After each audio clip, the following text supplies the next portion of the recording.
Hey, this is Notser, and this is 13.0, and this is my first video of the year. I want to get back into it, and this is my first attempt this year to try and do just that. 13.0 came out yesterday, and I'm gonna talk about how it is for my first impression on the offerings for this patch. I'm not necessarily going to go into a game, but if we take a look at the patch, we'll notice that we have U.S. aircraft carriers, and I've already spent doubloons to skip over. However, I want to comment really quickly on the way the battle pass system is constructed for this, because I think they can do better. Now, the top line, for anyone who's not familiar, is the free battle pass that you can unlock by playing the game throughout this patch. The bottom is the battle pass that becomes unlocked when you invest 3,000 doubloons. Now, I'm not sure if this is universal, but my 3,000 doubloons offered me freedom for the Des Moines, and I'm not sure if that's universal, but if it is, I think I already have this camouflage, so it's weird that they would offer it. But regardless, you would spend 3,000 doubloons, and then you would unlock the premium line, which is obviously this gold. And you can see quite clearly there is a very stark divide between the free unlocks and the premium unlocks. And I would just like to call out this because I'm not a fan of this design. Why do the non-premium players only get random loot boxes that have a random reward that could be the most important or the least important thing imaginable? It seems to me that this almost encourages players to potentially invest some currency, because with random loot boxes, you might get random resources that may make it closer or more obtainable in your mind, maybe a premium ship or item. And then by investing the little bit of difference that your value falls short, you end up spending real money. And I just think that by leaving the random containers only on the non-premium, and then if you look at the bottom, basically only resource and currency-based rewards for the premium, you really create this scenario where you're not really satisfied when you unlock the non-premium. And then if you spend money on the premium, you almost feel like you need to grind out harder to get this harder to obtain random currency in its purest form. I know exactly what I'm getting for the 12th rank in the premium. I have no idea what I'm going to get other than it's going to be signals in the premium, the non-premium. So I think that I would prefer it if there was a little bit of both in each column. You know, for example, maybe you make the green ones not necessarily a first reward for premium. Maybe you make the green currency rewards that are spread out throughout the non-premium. And that way, it doesn't feel so top-heavy on premium. They basically have min-maxed your investment for both non-premium and premium, and that feels a little too on the nose to me. I don't really like feeling like I'm being min-maxed for my investment. I think it would be fair and more valuable if there's some random containers in the premium and there's some direct currency in the non-premium. Just saying. Now, on top of that, they have decided to separate the way that the premium and non-premium early access work. They have now introduced the tier 6 or the entry-level early access into the non-premium. And sorry if this is how it's worked before. This is just my impression. I don't remember them doing this. And then they have the Yorktown in the premium at the very end. So the level of investment to get to the Yorktown is so much higher relative, but this is even too high. Because if you think about it, yeah, you're playing the game early, but this is something that you could already unlock by default by just playing whatever's gonna unlock into this. So I would expect it to be the tier 4 aircraft carrier for the Americans. If you were to play the tier 4 aircraft carrier for the Americans, just enough to get whatever the XP requirement for this tier 6, I don't know off the top of my head, let's just say like 50,000. If you earn 50,000 XP on the tier 4, you would get this by default 2 months from now, and you wouldn't have to invest this time. And it's far worse in this example for the Yorktown, because then now you're also investing premium. So you're effectively making players feel like, oh, I'm so close to the independence, I could just unlock it. Wargaming, I appreciate that you're attempting to make the game self-sufficient and operate in a predictable way for years to come. But I just think that going this far is a little too on the nose. It's much more... I would like it better if you would keep certain aspects of this, you know, on one thing or another. And I know you don't want the Yorktown to be so easily obtainable. It's relatively easy to obtain that. If you were to get this and then that, if you were to grind when you unlock the 15 just to get to the 20, that's a huge gain in time saved. And of course you should do that. But I just, making it premium and making the premium line so much better for a player who's invested in the game versus the non-premium is kind of lackadaisical and just random resource expenditures here or there, which you would expect from a non-premium player more likely because they have yet to learn the ropes about what is valuable versus what isn't. So yeah, I wish that Wargaming gave a little bit more direct currency in the non-premium. I wish that the rewards in the premium were maybe a little bit more valuable in some ways.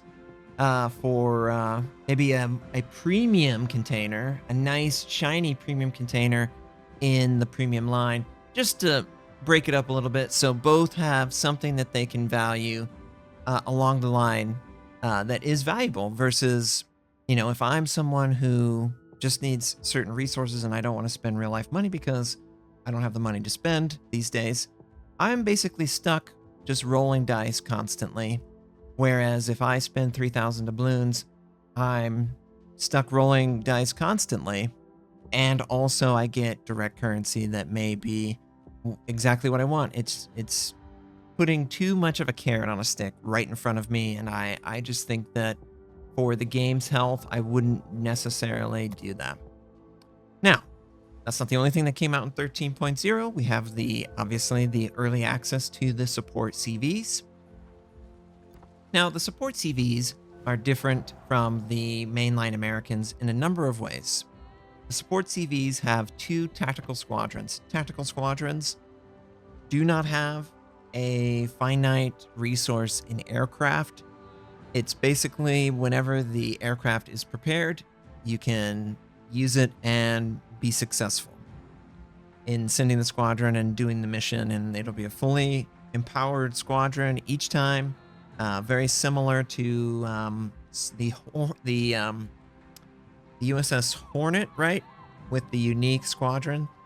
So you can make these tactical squadrons be a little bit aggressive in scenarios that you might not use a squadron, say the torpedo squadron. The torpedo squadron has a finite number of aircraft. Over time, its attack ability will lower. So you don't want to take unnecessary losses with your torpedo bombers.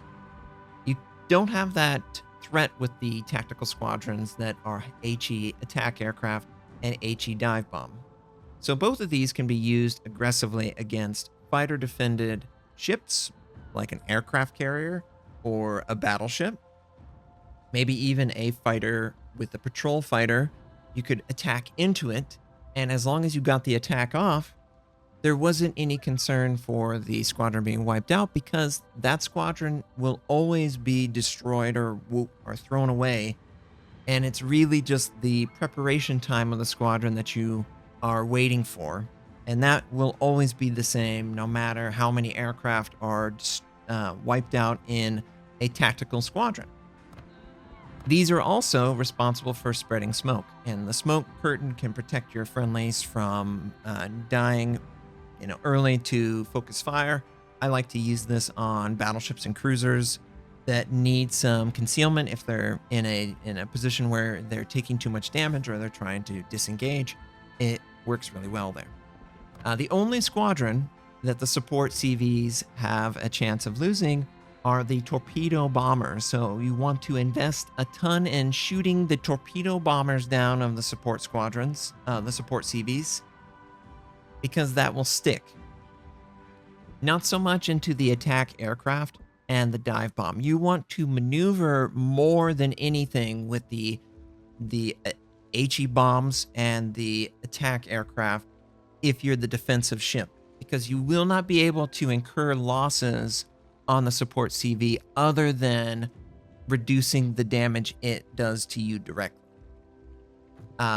Overall, I like the support CV concept. It's fun. I like that I can attack directly into a CV, for example, with my support CV, and have kind of a counter, because I can send these units directly into an aircraft carrier. I can do full damage. The enemy fighter can wipe out that squadron, and then I can do it again. So it's a good dynamic, considering you can't do as much damage directly to surface ships with support CVs. These squadrons don't do as much damage. They don't have the staying power, nor do they have the payload possibility. But you can affect the match more in manipulating the opposing CV, smoking your allies, or attacking into maybe a super defensive AA position, say like a light cruiser, a British light cruiser, or an American light cruiser like a Worcester. These units, you can throw them time after time into those AA platforms and not feel guilty over the losses because of the nature of tactical squadrons. The Independence, which will be the first one you get, is similar in the design concept of the units. It's just that the tactical squadrons do not have smoke. So you can learn about the different target choices that you would make with the Independence without having to necessarily provide the defensive smoke support that the Tier 8 and the Tier 10 will become accustomed to. Now, the torpedo bomber, it has a faster aim time compared to the mainline American aircraft carrier line. So there is a plus there, but you are risking more because this is the highest direct damage unit you have. So you don't want to use it all the time. You do have to make use of your tactical squadrons. And that's where the support CVs are more interesting, I think. Now, the one other aspect that you might bump into is early.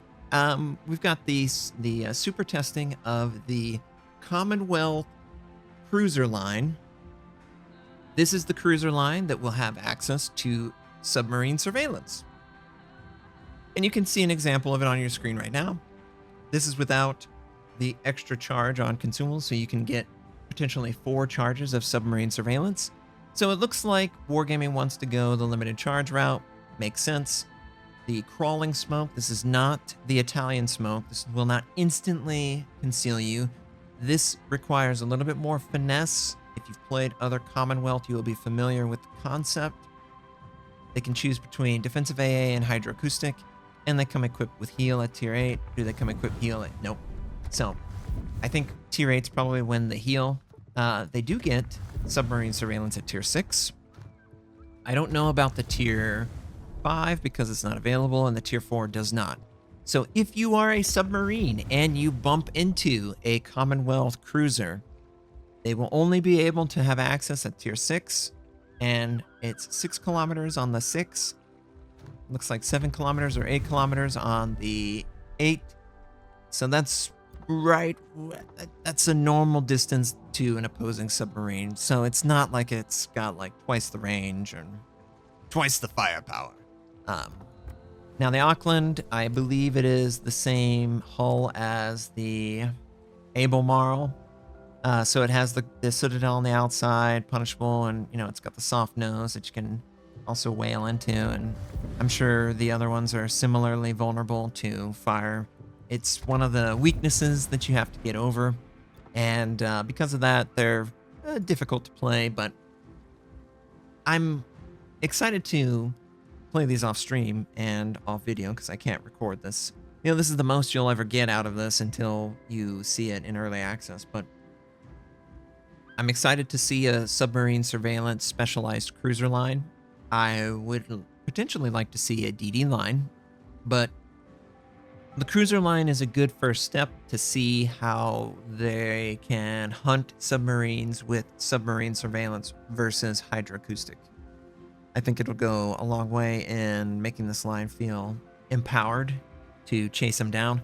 I don't know if you would end up using something like radiolocation, since you do have such a strong unit, anti-submarine unit. If you have radiolocation along with that on this, I mean, they're going to get hunted into oblivion because they want to be at periscope. They want to be on the surface, and when they are, radiolocation punishes them hard. So could be a nice synergistic build going forward, but early access, American support CVs, enticing gameplay opportunities. I certainly like the anti-aircraft carrier potential in their design. And of course, it's nice seeing Yorktown in the game. It's nice seeing the Essex back.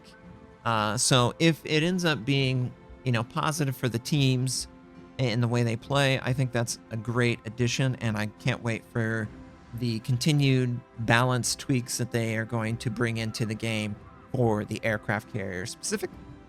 Obviously, the submarine's going to be balanced too in the future, but that's a little bit further off. But we'll see. Anyway, thanks again for taking the time to watch the video. If you've got any thoughts on any of this, so they split the reward. You can get obviously the Essex, but you need American tokens. How do you get American tokens? Well, you get American tokens in these random bundles, and the Rhode Island is also available here, separate from everything else. So there's a lot of split focus in this patch. I don't know how I feel about that. On one hand, it's nice that you could potentially go all in on one thing and get it. Get two things, get two tier 10s. Feels a little bit gambly though. And I'm sure that's the idea.